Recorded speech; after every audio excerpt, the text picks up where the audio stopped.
সাবু দিয়ে কি শুধু খিচুড়ি বা পায়েস হয়? একদম না। বাইরে যখন হালকা হাওয়া আর মনটা চায় একটু মুচমুচে কিছু কামড়াতে, তখন সাবুর এই পকোড়াটা কিন্তু একদম পারফেক্ট জমানো আড্ডা। চলুন আজ বানানো যাক মুচমুচে সাবুর পকোড়া।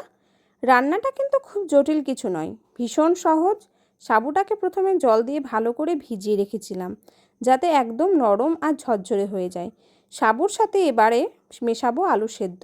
পকোড়ার যে একটা সুন্দর বাইন্ডিং বা আকার তৈরি হয়, তার কাজটা এই আলু করে দেবে। সাথে সামান্য জিরে, হলুদ গুঁড়ো আর স্বাদ মতো লবণ দিব।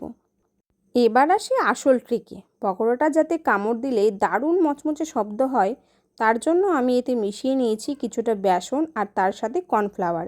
এগুলো দিলে তেলের মধ্যে পকোড়া ভেঙেও যাবে না, আর বাইরেটা হবে দারুণ ক্রিস্পি। হাত দিয়ে সব উপকরণকে খুব ভালো করে চটকে চটকে মেখে নেব। পকোড়ার মতো ছোট ছোট শেপ বানিয়ে নিতে হবে কিন্তু। তোমরা তোমাদের পছন্দ মতো একটা শেপ বানিয়ে নিতে পারো। আমি এখানে দেখো হাতটা আগে পরিষ্কার করে ধুয়ে নিয়ে চলে এসেছি। এবার পকোড়াগুলোকে ভালো করে বানিয়ে নেব। তার জন্য হাতে কিছুটা পরিমাণে তেল নিয়ে নিয়েছি। এবার আমি এইগুলোকে চ্যাপ্টা চ্যাপ্টা করে বানিয়ে নিচ্ছি। খেয়াল রাখবে পকোড়াটা যেন সাইডে ফেটে না যায়। ফেটে গেলে কিন্তু তেলে একদম ভাজা হবে না। আমি আমার প্রত্যেকটা পকোড়া একই শেপে বানিয়েছি। তোমরা চাইলে তোমাদের ইচ্ছা মতো যে কোনো একটা শেপ, দুটো শেপ, তোমাদের ইচ্ছা মতো যা খুশি একটা শেপ দিয়ে বানিয়ে নিতে পারো।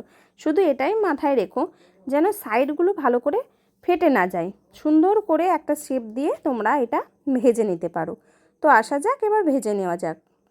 কড়াইতে তেল বেশ গরম হয়ে এলে পকোড়াগুলো একে একে ছেড়ে দিচ্ছি। তেলটা কিন্তু আঁচে রাখবেন না, মাঝারি আঁচে ধীরে ধীরে ভাজতে হবে।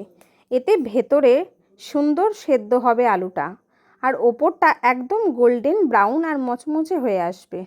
দেখুন তো সাবুর দানাগুলো ওপর থেকে কেমন মুক্তোর মতো ফুটে উঠেছে। ব্যাস, তৈরি হয়ে গেল আমাদের গরম গরম দারুণ স্বাদের সাবুর পকোড়া।